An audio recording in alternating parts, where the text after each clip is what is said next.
All right. Thank you for joining us this evening. My name is Nolan Groce. I'm with Urban Design Partners representing the PACES Foundation on rezoning petition 2023-124. We're hosting an additional community meeting since it has been 6 months since our previous took place on November 30th, 2023. The request is to rezone the property from MX2 to N2B for a multifamily stacked, affordable, age-restricted housing development. On your screen, you can see the site as it exists today from Dilling Farm Road.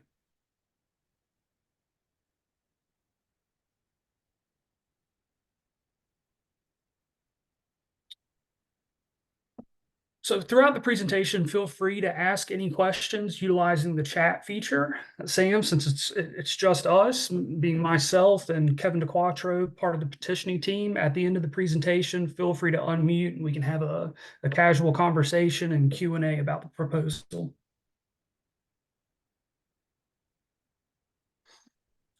All right, here's an aerial of our site. This is parcel 055-191-68. This is 10.54 acres to the south of Moores Chapel Road, east of I-485 and Dilling Farm Road, and to the west of Kendall Drive.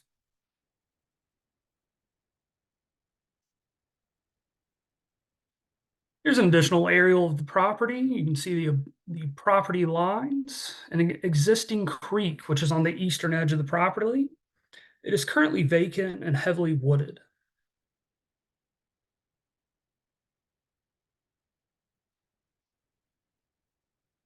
Okay, so why are we here? Why are we rezoning this property? What is zoning? What are the types of rezoning requests?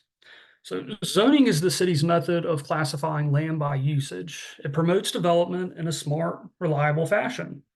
The site, as I had mentioned, is zoned MX2. That is from a previous rezoning petition, 2005-121, nearly 20 years ago. In North Carolina, there are two types of rezoning requests, be it a conventional and conditional zoning request. What we're requesting is to conditionally rezone the site to N2B. So that means we have to provide a site plan and we provide conditions above and beyond the standards of the Unified Development Ordinance. And on your screen, you can see UDO zoning districts, whether they be the N1, neighborhood 1 place type, and then there's A through F, followed by neighborhood 2, the neighborhood 2B, which we are requesting in this petition, all the way down to intensive place types like TOD or transit-oriented developments.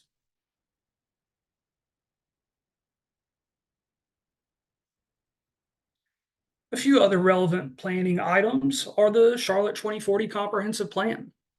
So the comprehensive plan is a living policy document that helps outline the character of the city of Charlotte. As I mentioned, the Unified Development Ordinance. This replaced the City of Charlotte zoning and subdivision ordinances, consolidating them into one document, updating development regulations to align with the vision of the 2040 Comprehensive Plan. There's also the 2040 Policy Map, which is a future land use map identifying land uses most suitable for future development.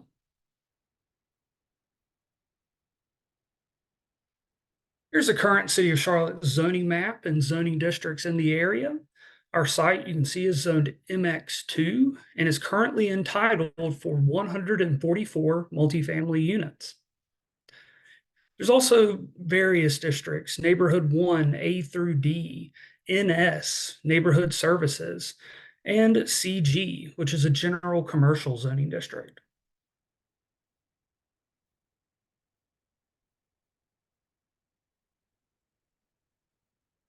Here's the Charlotte Future 2040 policy map. You can see this site is identified as a neighborhood 1 place type, and we are requesting to rezone it to neighborhood 2, which is an N2 place type. To the east, you can see a commercial center, as well as a neighborhood center to the northwest of the site.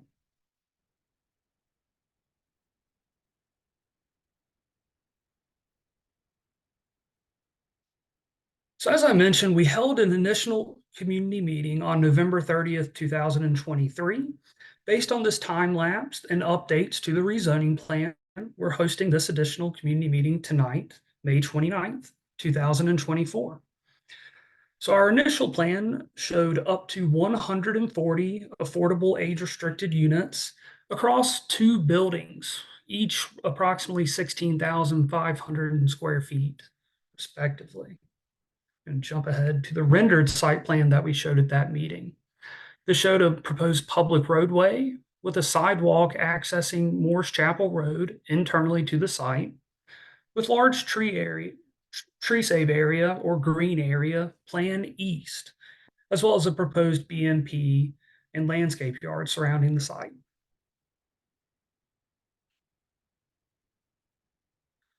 So since we reviewed that plan, there have been numerous changes. So the first be it building design. So at that community meeting, we heard the concerns about 2 buildings and the preference for an L-shaped structure. So we've modified the plan to include 1 L-shaped building. Traffic was another common concern. Existing traffic on Morris Chapel at the I-485 interchange and stacking. So we have reduced units from 140 to 120 units. The parking area has also been reduced, creating less impervious coverage on site. Roadway exception approval. So we submitted a roadway exception request to the city subdivision staff for review due to the infeasibility to connect to Samlin Lane. Staff reviewed our request and approved the exception, allowing the petition to move forward without the connection. Another is sidewalk location. So on the previous plan, we showed the connection to Morse Chapel Road internal to the site. After coordinating with CDOT and NCDOT, sidewalk will be located along Dilling Farm Road connecting to Morse Chapel Road rather than the internal connection. So here's our revised rezoning plan for petition 2023-124. This proposes up to 120 affordable, age-restricted, multifamily stacked units. Affordable means up to 80% AMI or area median income, according to the latest HUD data.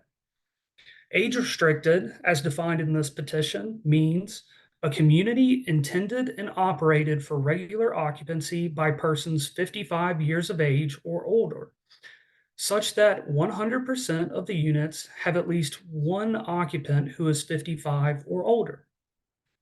There's an exterior 10-foot Class C buffer, which remains from the previous proposal, as well as large green area, the tree save area, which surrounds the site throughout the plan eastern area of the site, which we're identifying as tree save, and trees that will remain within the 100-foot post-construction buffer and along Morse Chapel Road. So the proposed roadway is also now shown as private, where it's previously public, and that's due to the approval of the roadway exception. CDOT has requested this become a private street rather than a publicly maintained street. However, we are agreeing and committing to providing an 8-foot sidewalk as well as an 8-foot planting strip from the private street along Dilling Farm Road, connecting to the existing sidewalk at Morse Chapel Road.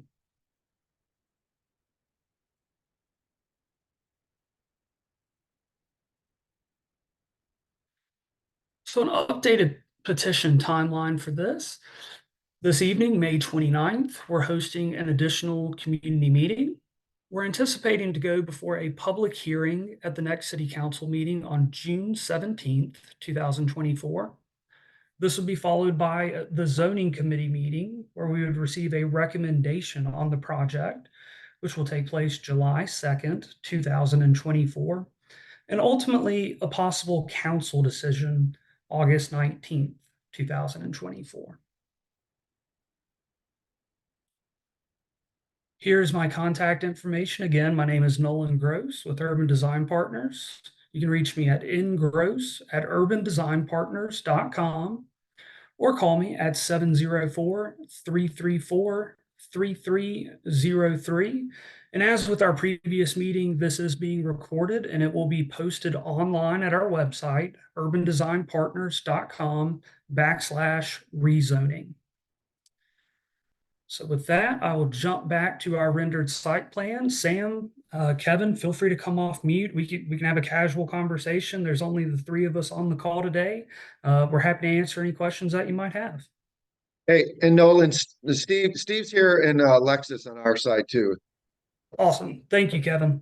Hey, Yeah. Steve. Hey, Lexus. Yeah, good evening, Nolan and the rest of the team.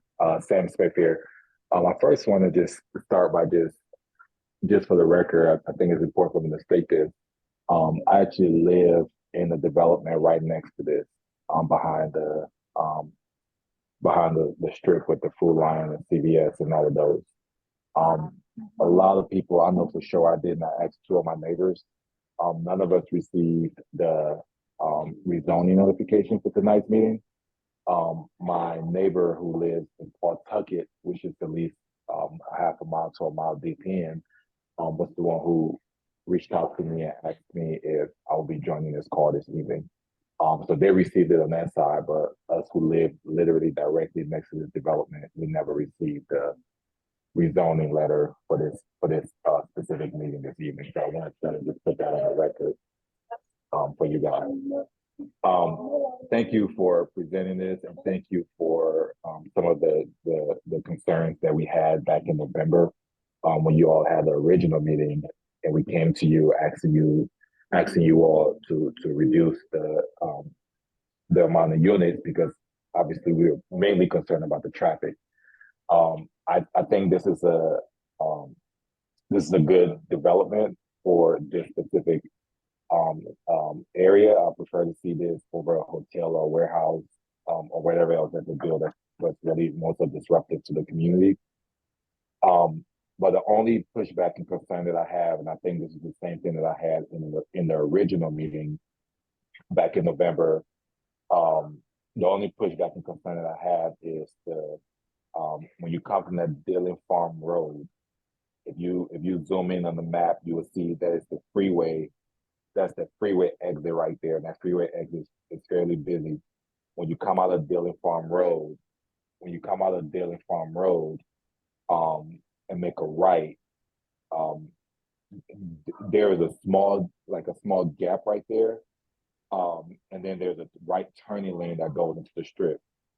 My biggest concern is that thinking about the demographic, the specific demographic that I'll be living in this community, I'm afraid that is prone for accident, because that's a one-lane road. When you make that right, it's prone for accident, and it's prone for traffic that we're already going to be getting coming up that freeway.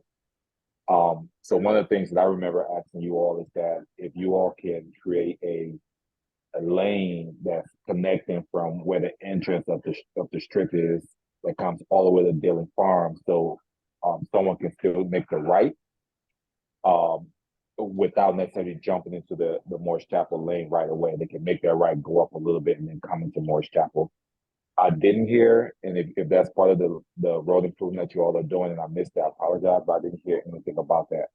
Can you speak to that a little bit? Because that is actually the biggest concern that I have, is that right lane is going to still create a nightmare, even if you guys lower the unit from 140 to 120. I still believe it's going to create some type of traffic nightmare just because it's coming right up the freeway. Yeah. So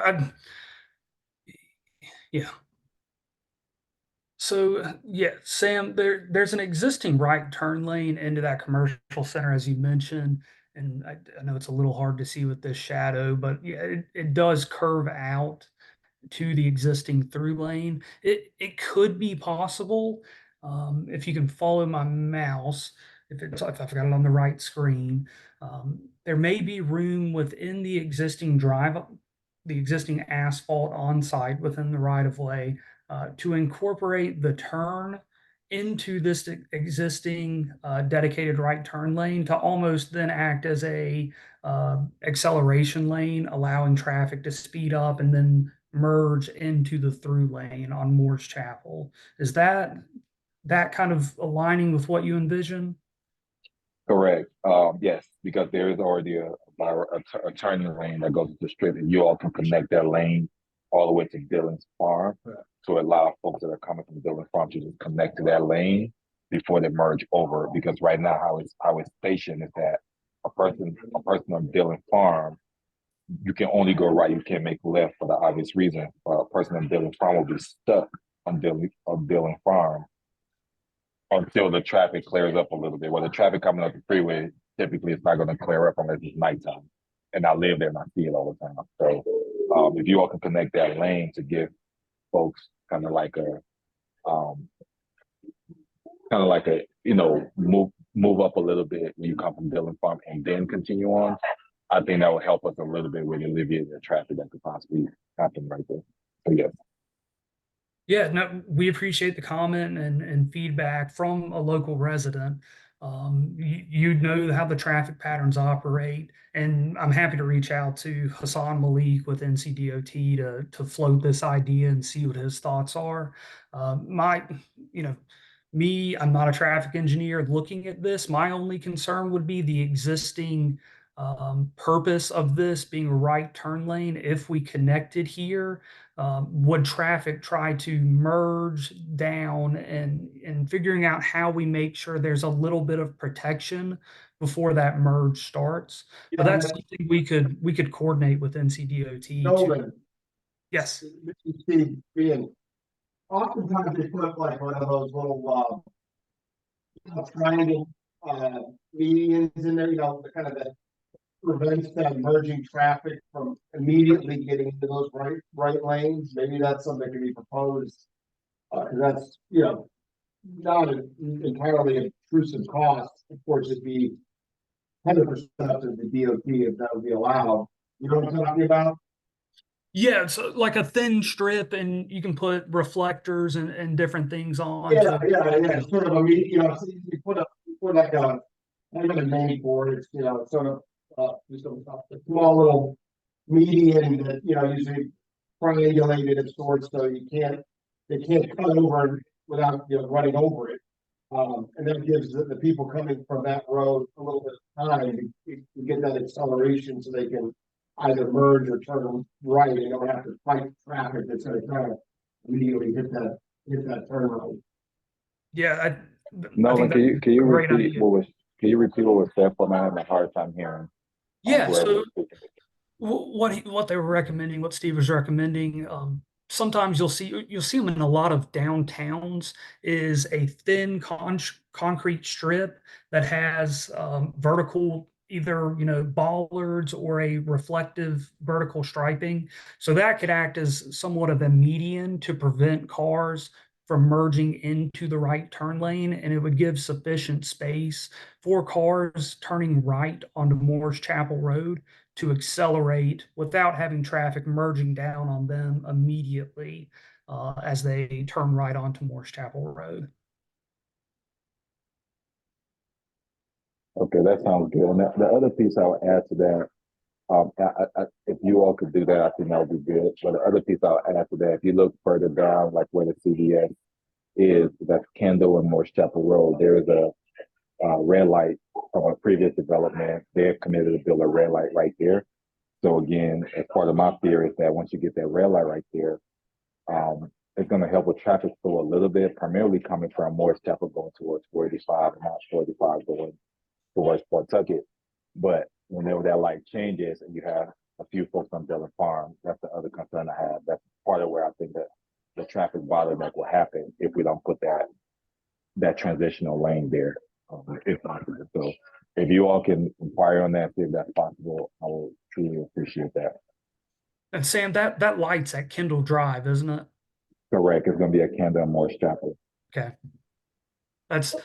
I remember you had mentioned that from our previous meeting, and I tried to see where it was, if it was in a NCDOT STIP plan or where, and I was unable to find it. So if it was in a rezoning petition, that makes sense. That was why. It was in a rezoning petition for a development that's coming down Old Morris Chapel Road over there by where LGI is. And Okay. that's one of the community benefits that we advocated for that location because of the traffic. Okay, thank you for that insight. That is good to know, because I spent a few hours trying to find that and was unsuccessful. So I should be able to find that rezoning petition and figure out their phasing to Yeah, when that might be installed. Paul is familiar with it. He was the one who did the rezoning petition, and also I spoke with Paul yesterday. He advised me that that part of it is pretty much seal and deal. They've done all the road testing and all of that, so it's coming now. It's just a matter of time. Perfect. Yeah, that's even better. And then the other thing we may have like just kind of vaguely mentioned is at the last meeting, but we were looking for some additional community benefit outside of that right lane.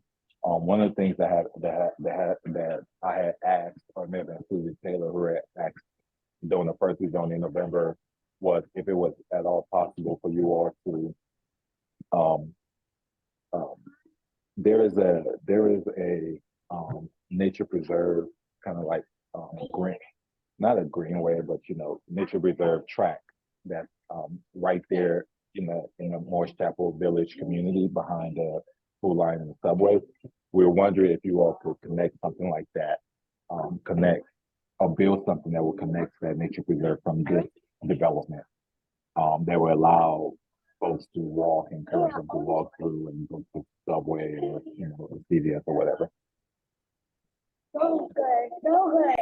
I know, so Sam, I know that there's this sidewalk connection at the edge of the cul-de-sac of your neighborhood that connects down near this creek, and there I believe there's a sewer line easement down within this 100-foot PCO buffer. Is that the type of connection you're referring to? Yeah, it's a nature preserve somewhere in there, right there.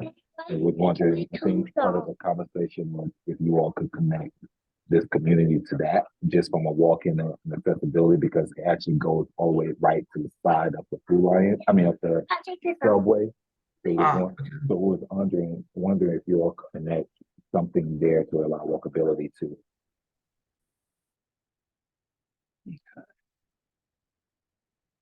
Make a note of that.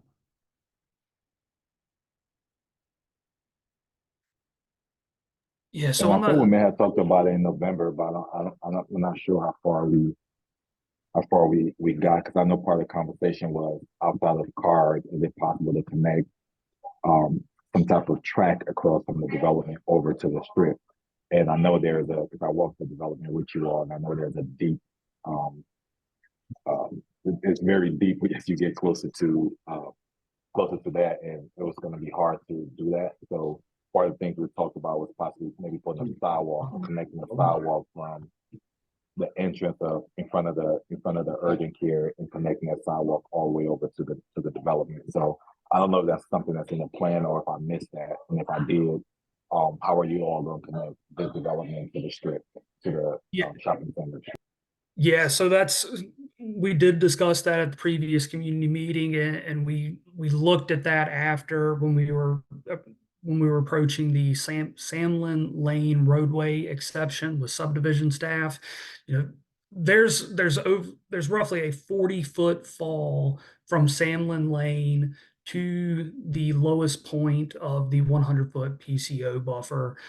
So putting in more than a 40-foot tall bridge, and then again, this PCO buffer is 100 feet deep. So we'd be talking a 100-foot plus pedestrian bridge that is over 40 feet tall, which it's not practical for this site.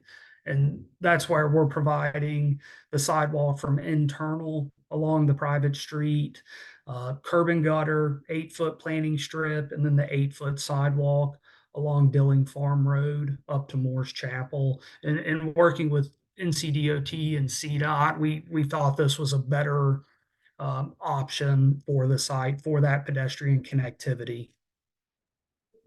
Got it. Okay.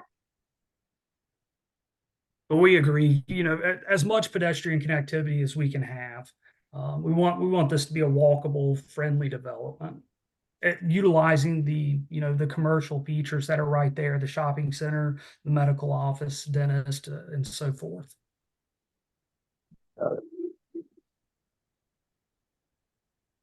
Um,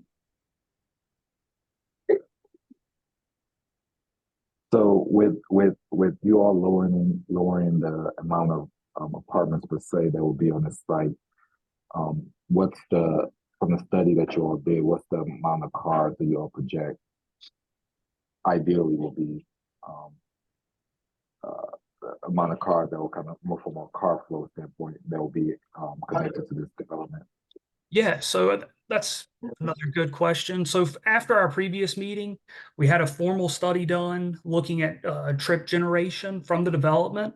Now, given I did not have the time, I did not have a pretty image like this put up, but I've run additional calculations proportionately based on the number of dwelling units. So with 140 as previously shown, there would be 429 total daily trips, with nine entering and 19 exiting at the peak hour. In the morning peak hour, and then the PM would be 20 and 15 for a total of 35. Now that we've reduced this to 120 units, we're looking at 368 daily trips, 8 entering and 17 exiting at the AM peak, which would total 26 AM peak hour trips.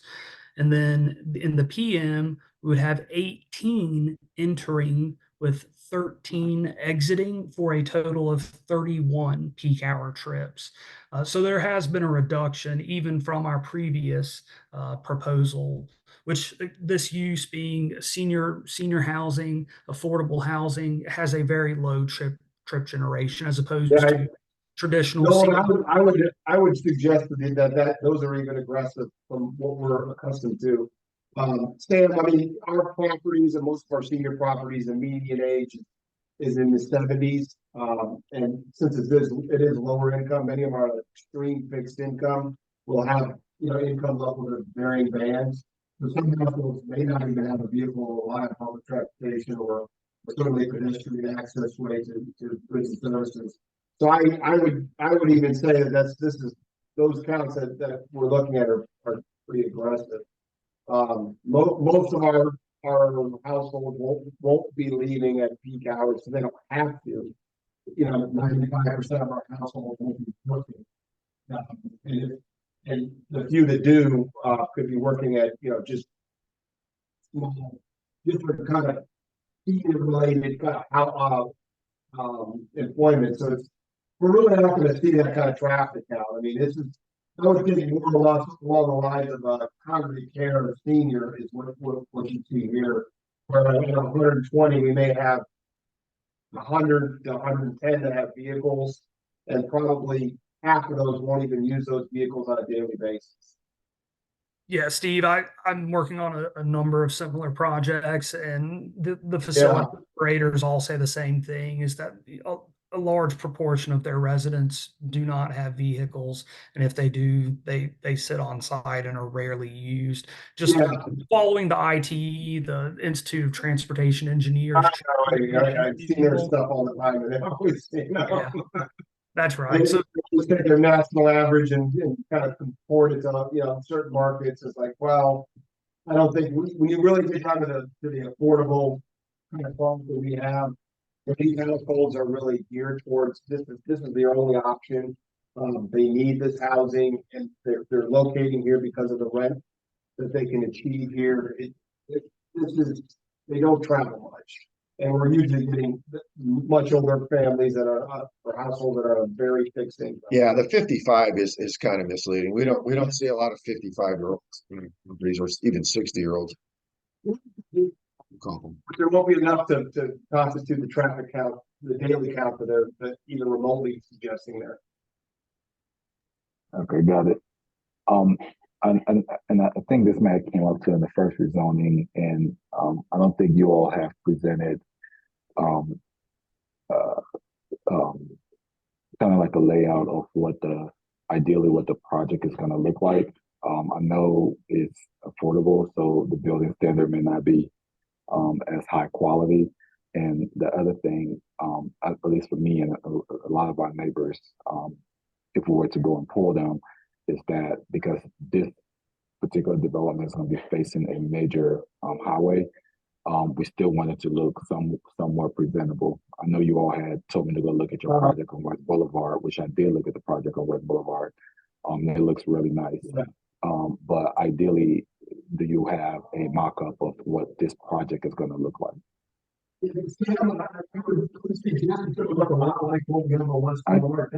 I can barely hear whoever's talking. Sam, can you hear me? I can hear There's a you little now. bit of feedback on it. Can you hear us now? Yes, perfect. I can hear you perfect. Okay. I was just gonna show you just some recent pictures of, and by the way, it will be the same GC, same architects that we're using on Nathaniel Carr.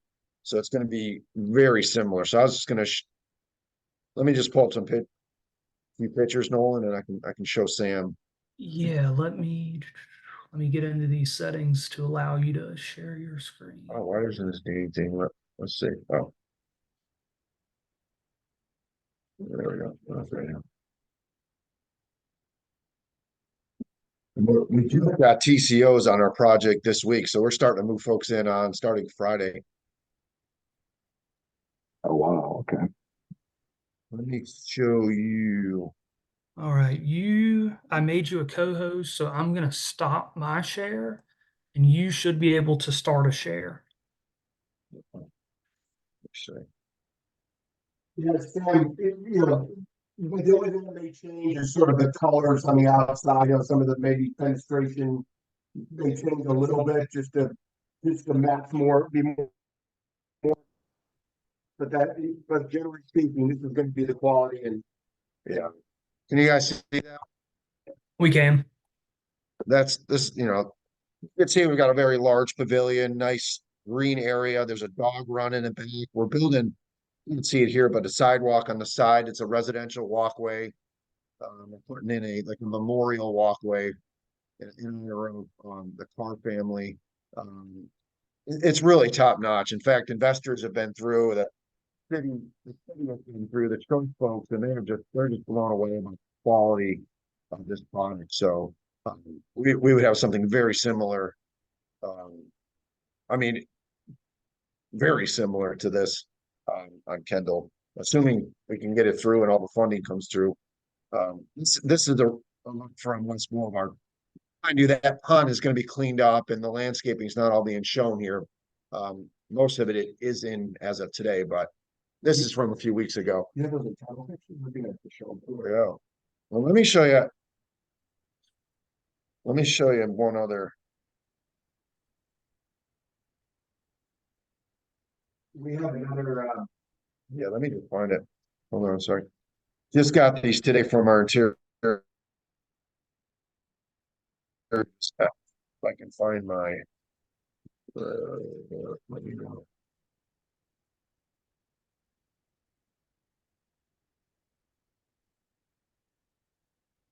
Let's see.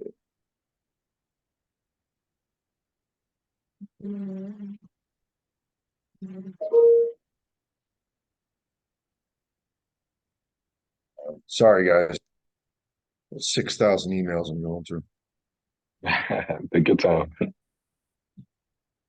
One sec. The good news is I just sent this out today, so I'll have them. Oh, here we go.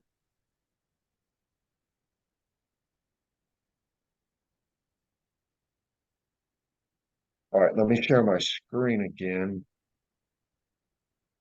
Yeah.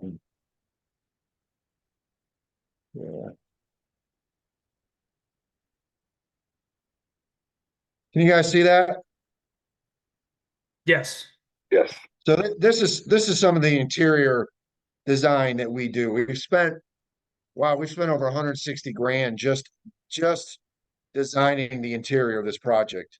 So we don't skimp. We put a lot of money back into the project, and it's not even done. But these are some of the furnishings you're going to see in this project.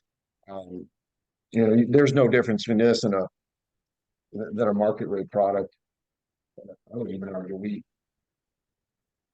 know, right here is probably a great demonstration of some of the quality that we put in. This is just a communal living, hanging out space. So, yeah, just wanted to show you a few of those pictures, guys. I mean, this is the stuff that we're doing, and we're trying to spend money as much as we can, budget wise. But this is the quality that we're putting into the project. Thank you. This is very helpful. Thank you. You're welcome, Sam.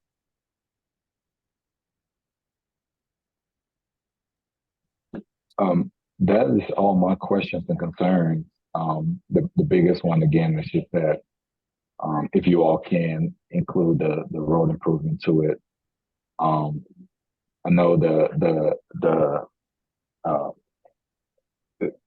hearing is on the 17th, so I'm not sure if you all can follow up before the 17th. So we can at least, let you all know if we're going to support it and reach out to council and support regarding if that road improvement can actually be done before the 17th. Just the idea if you all are able to do it. I know there's many other folks that you have to talk to see from a feasibility standpoint, does it make sense, and the cost and things like that. Yeah, so Sam, we'll get together as a project team and discuss, like you mentioned, the feasibility. What would those improvements look like, whether they could be constructed within the existing footprint of the roadway, if there's enough right of way, if additional right of way is required, if additional grading, if curb relocation would be involved. And I'll go ahead and we can reach out to NCDOT, Hassan Malik, and float the idea, get his high level feedback to see if this is even something NCDOT would allow and accept as a potential option at this intersection.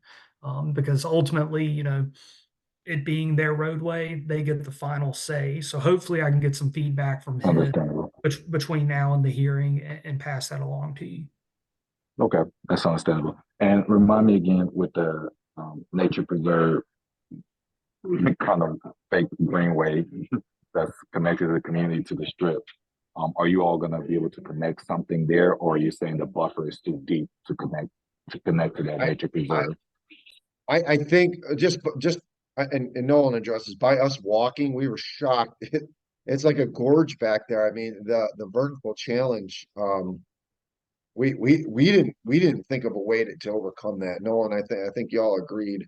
I'm not sure how we can overcome that.